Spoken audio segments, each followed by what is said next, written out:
December 13ஆம் தேதி தான் கரூர் சுற்றுப்பயணம் வைத்திருந்தார் தமிழக வெற்றி கழகத்தின் தலைவர் விஜய். திடீர்னு இப்போ மாற்றி 27 சனிக்கிழமை கரூர் பயணம், நாமக்கல் கரூர். எதுக்காக இந்த மாற்றம் அப்படின்னு நினைக்கிறீங்க? விஜய் அவர்கள் என்ன நினைக்கிறாருன்னா, தமிழ்நாட்டுல நான்லாம் ஒரு பயங்கரமான பெரிய கைங்க, நான்லாம் நின்னா சும்மா அதற விடுவேன் கதற விடுவேன் அப்படின்ற ஒரு மனநிலையில இருக்காரு. இப்ப கரூருக்கு ஏன் வரணும் அப்படின்னா, கரூர்ல செந்தில் பாலாஜி அவர்கள் அடிச்சு ஆடிட்டு இருக்காரு.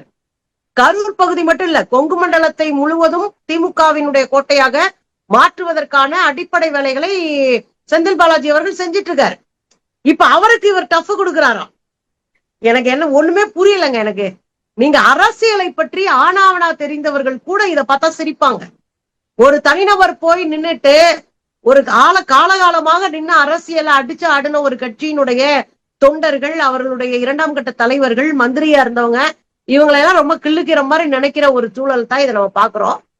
சோ நான் திமுகவை நான் எதுக்குறேன். திமுகவினுடைய ஒரு பெரிய போர் வீரனாக, படை தளபதியாக பார்க்கப்படுகிற செந்தில் பாலாஜியை காலி பண்றேன் பாருங்க அப்படின்றதுதான். இந்த டேட்டை மாத்தி வேற ஒரு ஊருக்கு போக வேண்டிய டேட்டை எல்லாம் மாத்தி கரூருக்கு நான் போறேன் அப்படின்னு சொல்றதுக்கு பின்னாடி இருக்கிற அரசியல்.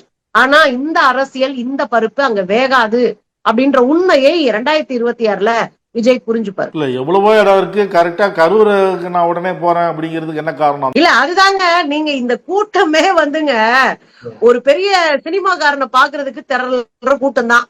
ஏன் தெரு பக்கம் விஜய் வந்தாருன்னா நானும் போய் பார்ப்பேன். ஏன்னா நான் ரொம்ப நாளா விஜய் ரசிகர் வேற. அதனால கூட்டம் கூட்டுறது அப்படின்றது ஒரு பெரிய வேலையே கிடையாது. இன்னொரு விஷயம், போன முறையே ஒரு இடத்துல அவர் பேசிட்டு இருக்கும் போது கூட்டம் வரலன்னு அந்த இடத்துல பேசாமலே கிளம்பியிருக்காரு.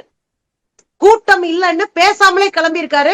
சமூக வலைத்தளங்கள்ல அந்த இடங்களை எடுத்து போட்டு கூட்டம் இல்லைன்னு பேசாமலே போயிருக்கிறாரு அப்படின்றலாம் நம்ம பாத்துக்கிட்டு இருக்கிறோம்.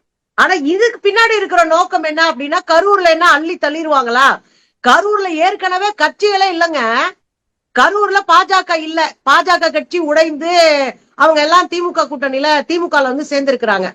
அதே போல அதிமுக கட்சியும் பூண்டோடு கலைக்கப்பட்டு கரூர்ல திமுகவோட சேர்ந்திருக்கிறாங்க.